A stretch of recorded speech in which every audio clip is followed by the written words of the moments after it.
And a time of year dominated by blooms, there is a little extra excitement on a street in East Savannah. Probably about 4 days ago, and literally overnight. It shot up. Shot up. And you're anxiously awaiting that bloom. Absolutely. And Agave americana, also called a century plant, is about to explode for the first time in more than 30 years. Oh my gosh. The base probably was half the size that it is now.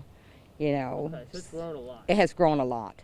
Slow and steady, this granddaddy agave or century plant, now taller than 6 feet, 8 to 10 feet wide, shooting up a bud that will soon bloom, actually ending its life cycle. Yes, after blooming, the agave responsible for the bloom will die.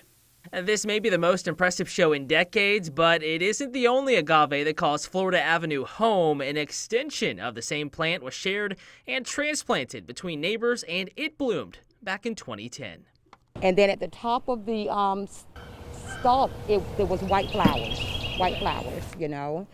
And it probably lasts a couple of weeks, and then it started dying off. Now, because growing conditions were so great here, we actually had offshoots from the original plant along its root system, so even though the big one dies, the little one has a chance to prosper.